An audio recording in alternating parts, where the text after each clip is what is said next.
Okay, thank you very much for coming today class on nuclear accident analysis and disaster management. It is also the continuation of the previous lecture. Right now, we discussed about the previous lecture about the safety system defense in depth, but the few items or few topics need to be defined in operational safety programs which is related to the nuclear accident analysis. So what items can be defined under operational safety programs are shown in the slide. Okay, I'll focus on the chapter 2, the quality assurance. There are many others, step by step will come about the safety operation programs, but the quality assurance is one of the component about the operational safety programs. So now, regarding the defense in depth, that you already mentioned, you already know about the three level of the component that you need to consider for the defense in depth about this one. The first one is prevention of incident occurring, that under the design, the interlock system, then sufficient tolerance in the design, some regulations, then quality education and training, and also the quality assurance. So number 6 point for managing this, one of the important part for the safety operations for the defense in depth, which is defined under level 1, so that you can prevent the incident that will occur. Second level and third level already I mentioned previously, I'm not going to discuss now. Later on we will do this one. Okay, if you see here the concept of the shutdown system, when it will be done. If you know about previously, so reactor protection system, decay heat removal, engineered safety system. So here the red color is reactor protection system, means only you need to consider when the incident, the increasing the consequence of the incident will be increased from the incident to the accident. That means if you see any abnormal condition in pressure or temperature or any at the water level or any turbine reactor, then there will be signal, or there will be sign, either red color or the yellow color. Then from the monitor in the control system, you will know that there is some abnormality there. In that case, so you need to consider about the reactor protection system. But at that moment, you don't go for shutdown. There are some system about the shutdown, but you need to be prepared about the shutdown. That's why it is under level 2.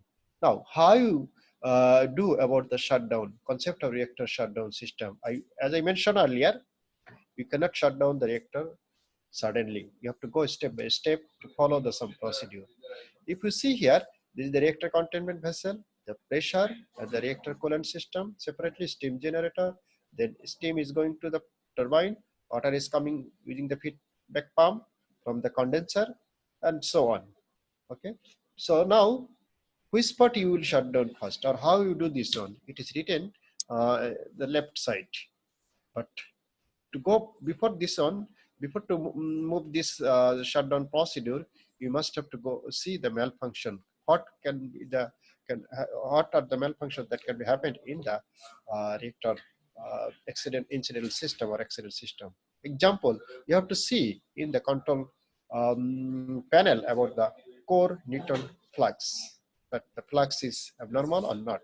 Then you have to see about the reactor coolant temperature. Reactor coolant temperature is important. If it is very high within your design temperature, then there will be some abnormality. Definitely the pressure, reserve pressure that I mentioned earlier. Then also the flow rate, coolant flow rate, how much flow rate it is flowing. Then reactor coolant pump speed that reactor coolant pump, there is a pump here, if you see here. So how much the speed, or whether it is in the design or not.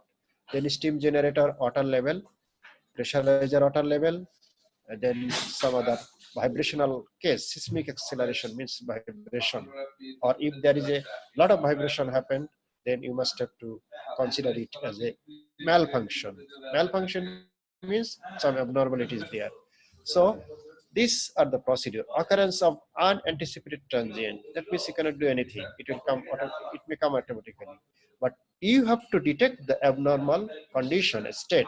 If it is in normal state, then okay, fine, no need to do anything. So your control logic will be If the abnormality is 0, then your normal operation, the logic will give the normal operation. But if the abnormality is within some range, then you have to be careful about this one or monitor others. But if abnormality is very high, then your logic will be, control logic will be taken accordingly. So on control node clusters drop into the core by gravity. You see here, it is written directly.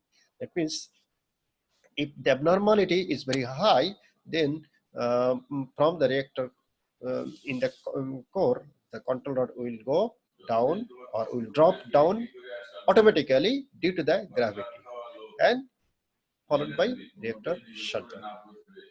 Cannot suddenly shut down the reactor.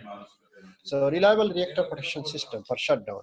If you see the control logic that I mentioned here, this is the some control part is their signal part, which part you have to do. So in spite of taking the various measures mentioned before, an incident like pump failure, piping failure, or temperature failure, etc. may be happened. And in that case, the reactor will be immediately scrammed or malfunctioned with high reliability of the reactor protection system if an accident or incident occurs in the plant.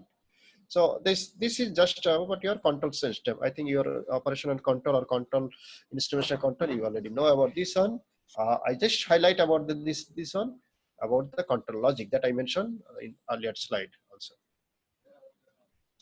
Decay heat removal system for the cool down. This is another important parameter about you have to give sufficient time to the decay heat removal system for the cool down because it is high.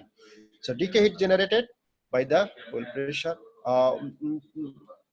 for iodine, strontium, etc. has to be removed even after reactor was scrammed in order to avoid the fuel failure. So right after scram, approximately 7% of rated power will still remains as shown in the following pages. That means later on I will show you about the how much it will be remaining.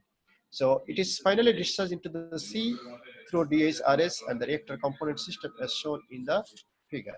If you see here, reactor pressure vessel, then pressure control vessel, vessel here, and the reactor total is reactor pressure vessel here, and then you have to give the, because this steam is coming through the pipe, so you have to reduce because you are already shut down. After shutdown, you have to remove the water or you have to cool down the water. So how you will do this one? You can enter the sea water, the cold water will come, and then the hot water will go back again. What they will do, you are taking the water from the sea water, and then this the water from the coolant or the steam pipe, it will be cooled.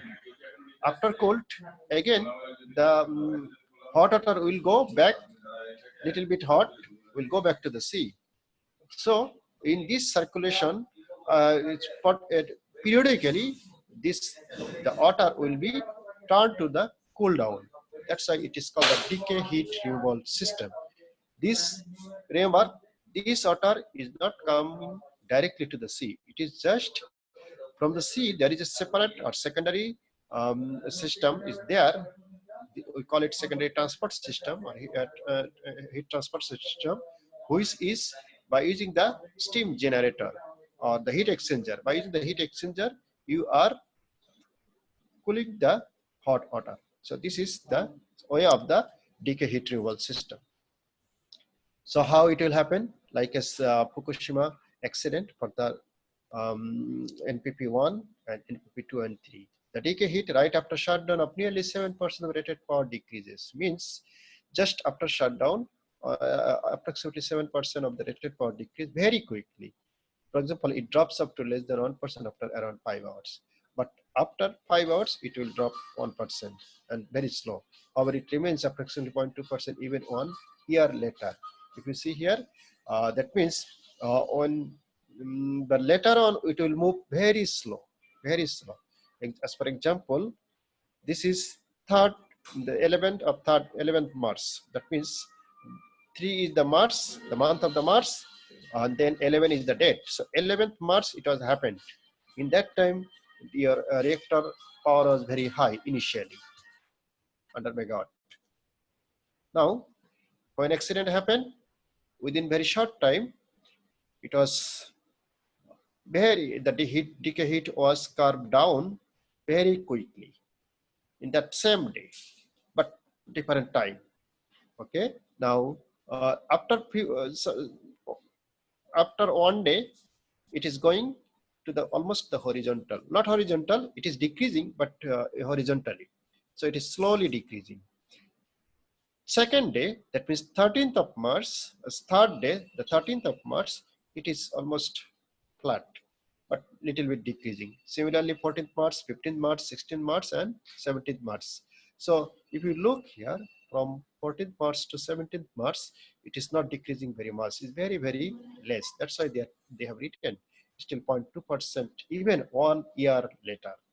So this is very dangerous and very alarming the issue about the decay heat removal system. How we can make this faster? Now, role of engineered safety. This is another parameters for the operational safety parameters. The role of engineered safety is to prevent or to restrain the releasing of radioactive material. That is under the engineering safety. Means you have to prevent the what you call the reactor containment for, against any damage or leakage, so that no radioactive material or no radioactivity is going to the environment. So it consists of the following two systems. One, we call it emergency core cooling system, and second one, containment system. So containment system is a design parameter, like a pressure containment vessel I told you earlier. Then containment cooling spray system, how it will be faster about the spray from the top, about the from the deaerator.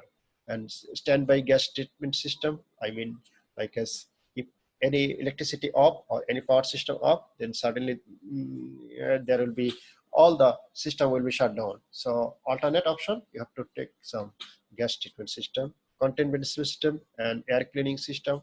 Like as if all the power failure, then you cannot stop down the hot water or heated water. So what you have to do, you must have to take some additional airflow system outside of the reactor container building. So this is the new technology for our BBR 1200 that will be happened in outside. That means outside of the reactor core, there will be some spray of the air system to cool down the containment for the emergency case. So there are the two systems under engineered safety. One is emergency core cooling system. That means it will be designed in such a way so that any emergency automatically it will be fall down, and and it will cool the water. And similarly, containment system, it's totally your design parameters, so it is under the role of engineered safety system. Now look back here about the emergency core cooling system I mentioned earlier about how it will happen. Okay, this is the reactor pressure vessel, and total is pressure containment vessel. Okay, steam generator, and then some accumulator tank, means there will be some water storage in the above of the reactor core, reactor pressure vessel. If you see here, this is the water tank, which is called as accumulator. Accumulator means storage something. So storage tank, water. This inside this one, water. So anything happened, all the power failure, it will not work automatically. It will not work. It will work automatically, but it will not work all time. You have to. There is a alternate option about the cooling tower, alternate option of the condenser, alternate option of the pit pump. All the things will be operated according to the normal condition. But if anything happened, like a power system failure, so your cooling tower is not working, your feed pump is not working, or your what you call the condenser is not working, in that case, this storage tank, or that means accumulated tank, it will fall, the water will come from the top suddenly, because this valve will open automatically due to the gravity of the system. Means when there will be hot here, no system is there, so there will be vacuum is here, because the water inside the reactor pressure vessel will be dry.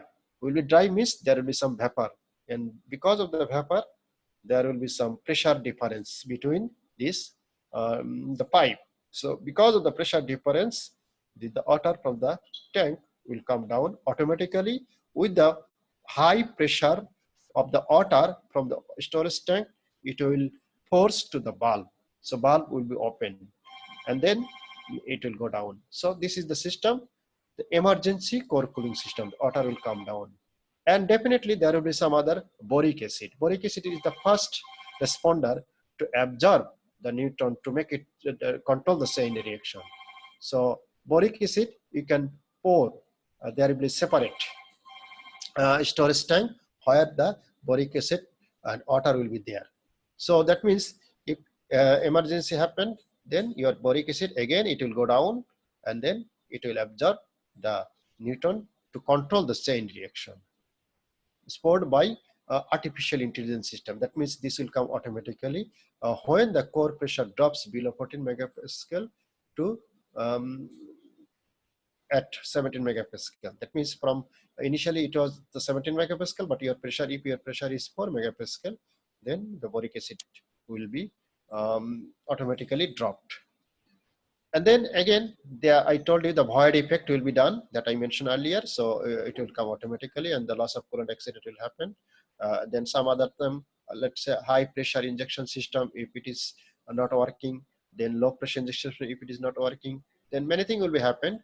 And all the things will be done according to the ECS by using the intelligent logic, artificial intelligent logic. Okay. So then inside the confinement, common containment system for the PWR and PWR, the pressure containment vessel, it is important to design. So how we can design? By the concrete shield wall about the reactor building. Similarly, the containment system in BWR, containment coolant spray system, we can make it proper. Then standby gas treatment system, I earlier, then combustible gas concentration control system also there. For the PWR, it is not, it is little bit different. Containment spray system is there, and then annulus air cleaning system means the hot air take it outside, and from outside the cold air will come down by using the air pipe. That is the latest technology. This is the air cleaning system is not any other system.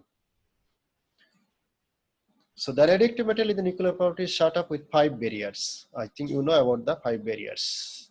It is common and we mentioned many times earlier. The first barrier is the fuel itself.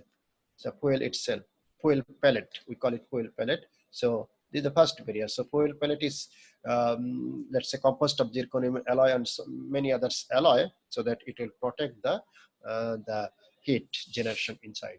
Second barrier is your metal alloy, like as the pipe that they are mentioning about this one. So this is the second barrier. And third barrier is the reactor pressure vessel. Reactor pressure vessel.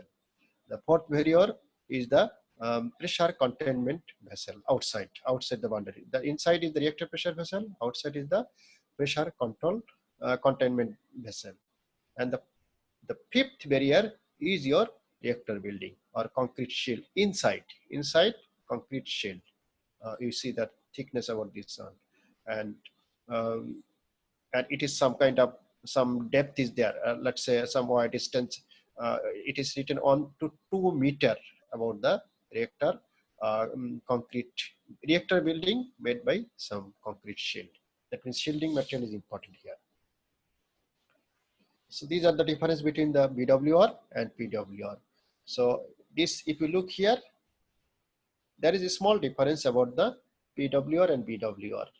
In the suppression chamber, pool is here, but in the PWR, the pool is in the down of the reactor core. So the mixture of steam and water produced in pressure containment vessel is dumped into a suppression chamber pool.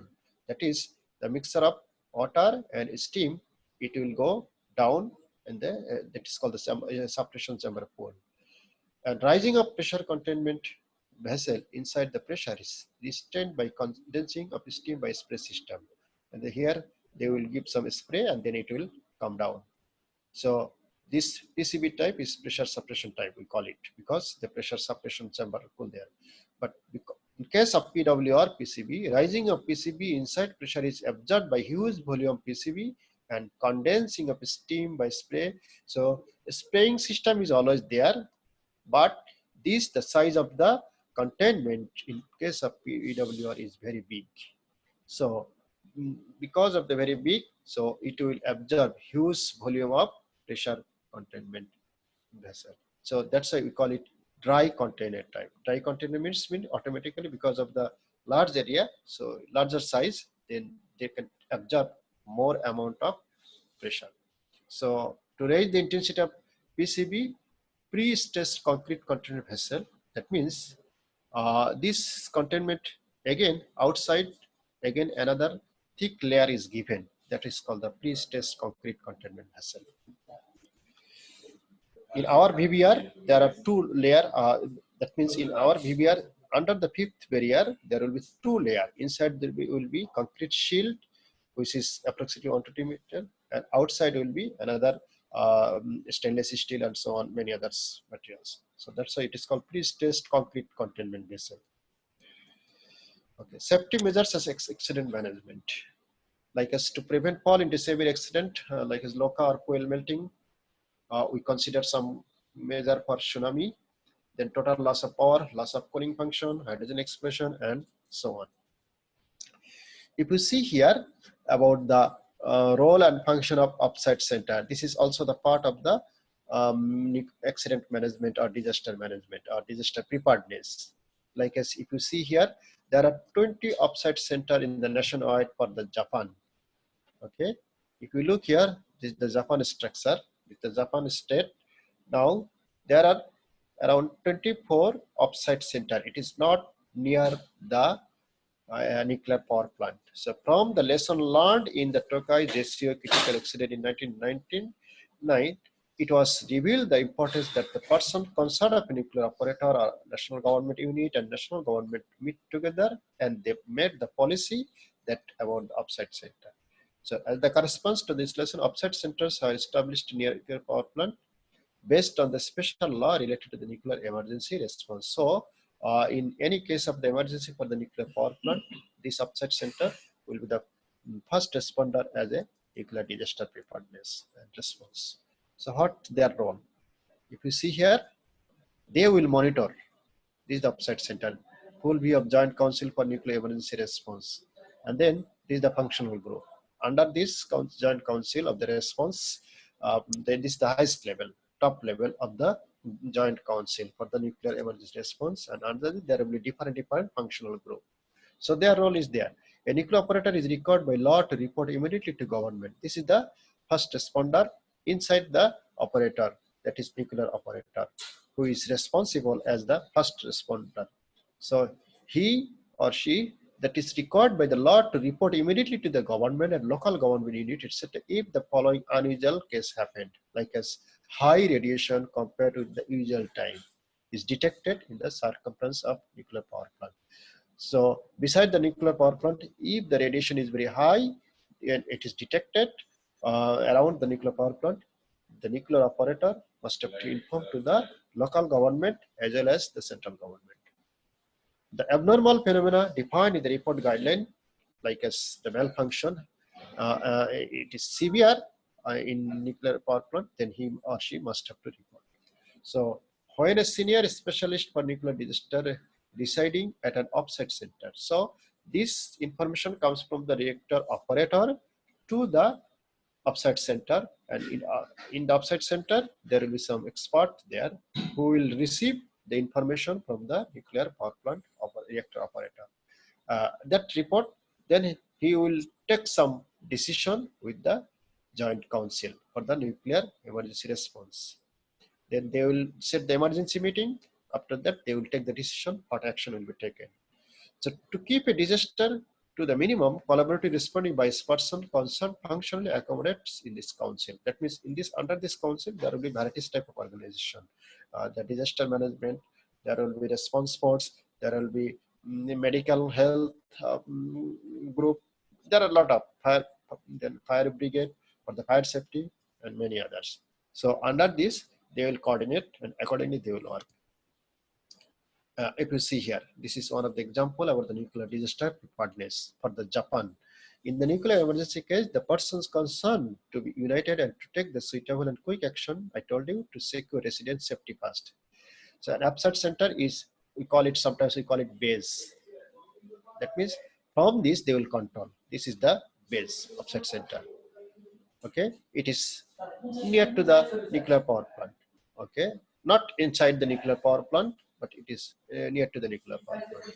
So they will monitor everything. But how? Let's say initially nuclear operator, they will inform to the Joint Council for Nuclear Emergency Response. Joint Council is composed of local government, central government, then dispersed contact person, then some sharing others, many other way. So they will take information and they will share information to the surrounding with them. Then they will instruct. They will instruct accordingly.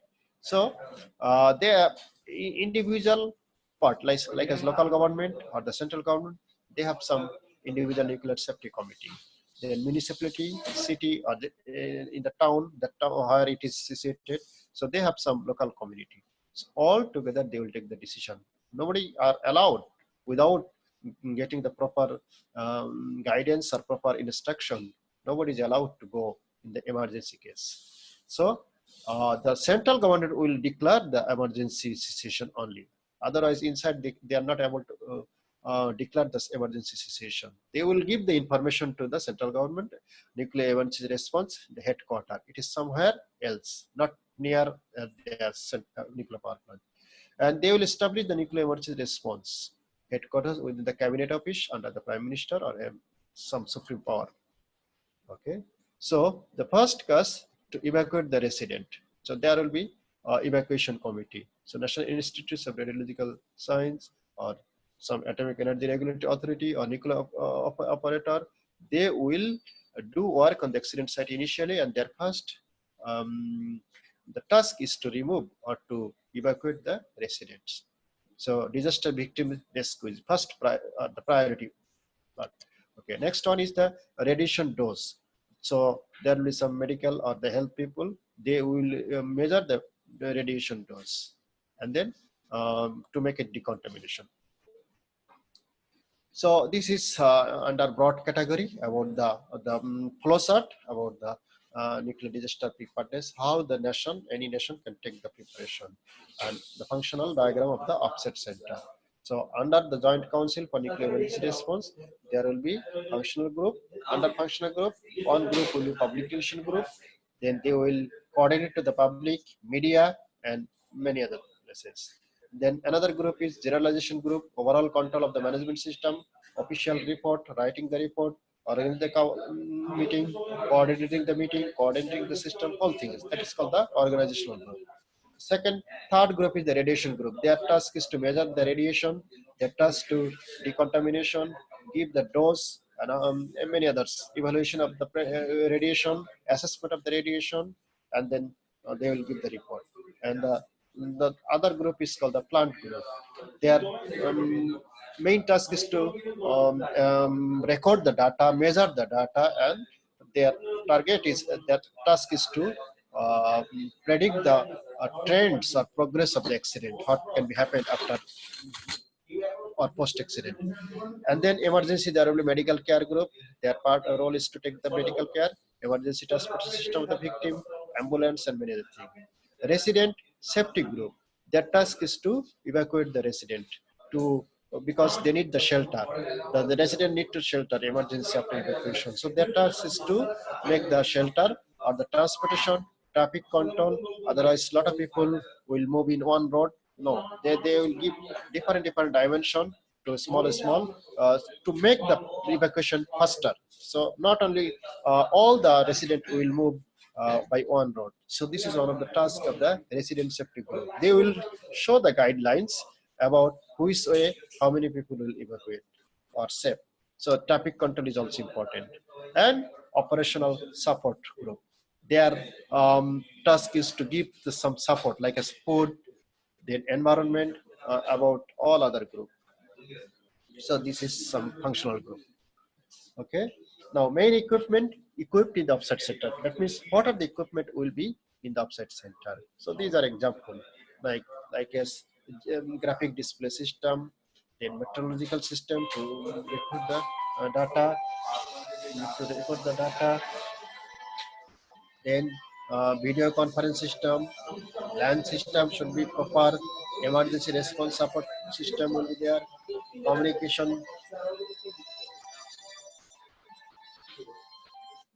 Communication system should be proper. Telephone line, redundancy must be there. Then the prediction environmental emergency dose information system should be there. Satellite system must be properly acting. Then radiation monitoring system there. Radiation measuring devices should be there. So these are the equipment should be in the upside center. These are some example about the exercise about the radiological disaster management or preparedness. I mean, like as you have lot of functional group, you have lot of committee, but if they don't practice or they don't train, then emergency case, everybody will forget what the task, what need to do. So that's why periodically they need to practice. So this is one of the example they are showing here. Even under the Prime Minister Council official residence, they are taking the some discussion. Similarly, Emergency Response Center, they are preparing. Joint Council meeting, they are taking the preparation, how they will do work for the emergency case. So they need to practice periodically. So I already mentioned about the defense in depth, how it was broken at Fukushima accident. Now it's defense in depth concept is coming for the Fukushima accident. Now, the first level, what will happen? Loss of upside power after earthquake. You know everybody about that. There was initially it was earthquake, and second it was attacked by tsunami. So due to the earthquake, the power, the grid power was failed, and due to the power failure, the loss of upside power it was happened, and because of the power failure, so all the functional like a spam turbine generator they did not do work. So this is called the first level prevention of abnormal operational failures. That means the power failures. And second level of failure, control of abnormal operation and detection of failures already done. Over flooding. It was over flooding. So over flooding means their height was some level, but the flood was 15-meter high. So third level, control of accident within the design basis. I mean now is attack to the reactor containment building. So containment building was damaged, leakage. So no cooling of fuel and control valve working. That means the feedback pump was not worked because of power failure. So the cold water could not come to the containment to cool the containment water coolant. Similarly, fourth level, control of severe plant condition means inside the reactor core, reactor pressure vessel, it was leakage, and no immediate control valve venting, no immediate alternative cooling, fuel melting and hydrogen leakage was done, and that's why the fifth level happened, and mitigation of radiological consequence. The last level, how to evacuate the people, the residents of near the nuclear power plant, and how to monitor or how to assess the radiological assessment about the environment, what type of this. So in that way, this 5 level was broken. So in this way, we call it how DID was broken at the Fukushima accident. All the level 5 happened in the accident of Fukushima. So lessons learned from the Fukushima accident on defense in depth. After analysis about the accident analysis, it was learned that the defense in depth layers worked well just after severe earthquake. I mean, if you see here, this is the first level. It is immediately earthquake. Still, the other function was there. Okay, so it was fine. However, low frequency but high consequence events extreme when tsunami came did occur and could breach all layers of depth.